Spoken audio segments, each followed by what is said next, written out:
Mega Nine TV ప్రపంచంలోనే అతిపెద్ద ప్రజాస్వామ్య దేశమైన భారతదేశం తనదైన పద్ధతిలో వృద్ధి చెందుతుంటే సహించలేని కొన్ని శక్తులు ఎప్పుడూ తెర వెనుక కుట్రలు చేస్తూనే ఉంటాయి.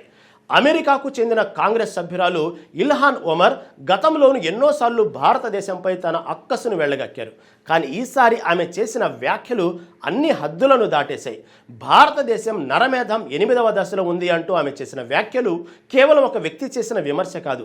ఇది భారతదేశ ప్రతిష్టను అంతర్జాతీయంగా దెబ్బతీయడానికి జరుగుతున్న ఒక పక్కా ప్లాన్ అని రాజకీయ విశ్లేషకులు భావిస్తున్నారు.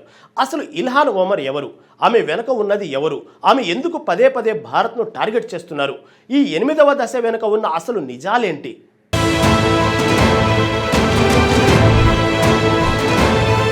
అమెరికా కాంగ్రెస్ సభ్యురాలు ఇల్హాన్ ఒమర్ మరోసారి భారత్పై వివాదాస్పద వ్యాఖ్యలు చేశారు. పచ్చి భారత వ్యతిరేకిగా ముద్రపడిన ఒమర్ మైనార్టీల భద్రత పేరుతో దేశంపై విషం చిమ్మింది. గత కొన్నేళ్లుగా ఆమె బీజేపీ ప్రభుత్వం, ప్రధానమంత్రి నరేంద్ర మోదీపై పలు సందర్భాల్లో తీవ్ర ఆరోపణలు చేస్తున్నారు. ముఖ్యంగా కాశ్మీర్ విషయంలో పాకిస్తాన్కు పెద్ద మద్దతురాలుగా ఆమె వ్యవహరిస్తున్నారు. తాజాగా ఇండియన్ అమెరికన్ ముస్లిం కౌన్సిల్స్ నిర్వహించిన community resistance to hate and extremism అనే కార్యక్రమంలో ఇల్హాన్ ఒమర్ పాల్గొన్నారు. ఈ కార్యక్రమం మిన్నెసోటాలోని ఫ్రిడ్లీలో జరిగింది. ఈ సభలో ఆమె చేసిన వ్యాఖ్యలు ఇప్పుడు తీవ్ర చర్చనీయాంశంగా మారాయి. భారత్లో మైనార్టీలపై వ్యవస్థాగత ఒత్తిడి పెరుగుతుందని ఆమె ఆరోపించారు. ఒమర్ తన ప్రసంగంలో అమెరికన్ న్యాయవేత్త గ్రెగరీ స్టాంటన్ రూపొందించిన 10 దశల జెనోసైడ్ సిద్ధాంతాన్ని ప్రస్తావించారు. ఆ సిద్ధాంతాన్ని ఊటంకిస్తూ భారత్లో 8వ దశ జాతి నిర్మూలన జరుగుతుందని ఆమె ఆరోపించారు. ఇది కేవలం నరేంద్ర మోదీ ప్రభుత్వానికే పరిమితం కాదని, సమాజ స్థాయిలో కూడా ఈ ధోరణి విస్తరిస్తుందని ఆమె అబద్ధాలను ప్రచారం చేశారు. ఇలాంటి వ్యాఖ్యలు చేయడం ఇల్హాన్ ఒమర్కు కొత్తేమీ కాదు.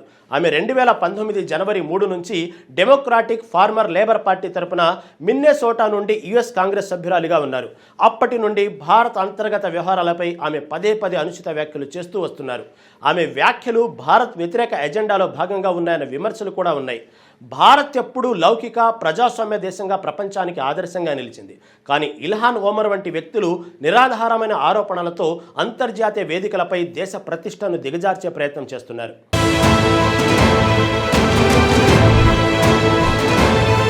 ఇల్హాన్ ఒమర్ గతంలో కూడా అనేక వివాదాస్పద చర్యలకు పాల్పడ్డారు.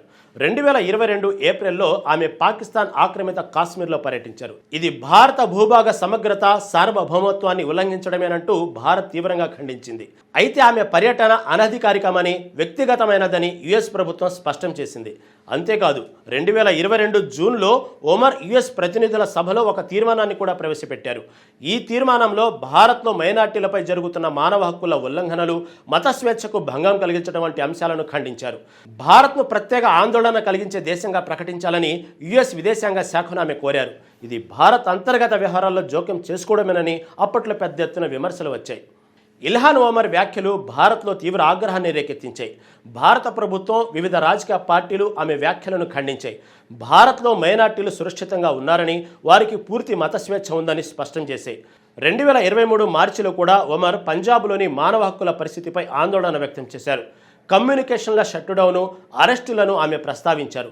ఆమె ఇలా తరచుగా భారత్కు వ్యతిరేకంగా వ్యాఖ్యలు చేయడం వెనుక ఆమె వ్యక్తిగత రాజకీయ ప్రయోజనాలు ఉన్నాయని, అలాగే ఆమె ప్రాతినిధ్యం వహిస్తున్న నియోజకవర్గంలో భారత వ్యతిరేక శక్తుల మద్దతును పొందడమే లక్ష్యంగా పెట్టుకుందని కొందరు విశ్లేషకులు అభిప్రాయపడుతున్నారు.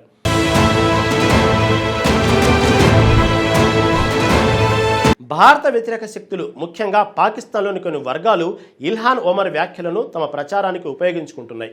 అంతర్జాతీయ వేదికలపై భారత్ను బద్నాం చేయడానికే ఆమె వ్యాఖ్యలను అస్త్రంగా వాడుకుంటున్నాయి. ఇల్హాన్ ఒమర్ తన రాజకీయ జీవితాన్ని అమెరికాలో కొనసాగిస్తూ భారత్పై నిరాధార ఆరోపణలు చేయడం ద్వారా కొన్ని వర్గాలను సంతృప్తిపరచడానికి ప్రయత్నిస్తున్నారని రాజకీయ విశ్లేషకులు అంటున్నారు. ఆమె వ్యాఖ్యలు 2 దేశాల సంబంధాలపై ఎటువంటి ప్రభావం చూపవని, కానీ అనవసరమైన అపోహలు సృష్టించే అవకాశం ఉందని కొందరు అభిప్రాయపడుతున్నారు. భారత్ తన అంతర్గత వ్యవహారాల్లో ఎవరి జోక్యాన్ని సహించదని స్పష్టం చేసింది. ఇల్హాన్ ఒమర్ వంటి వ్యక్తులు చరిత్రను వక్రీకరించి అబద్ధాలను ప్రచారం చేయడం మానుకోవాలని భారత విదేశాంగ శాఖ గతంలోనే హితవు పలికింది.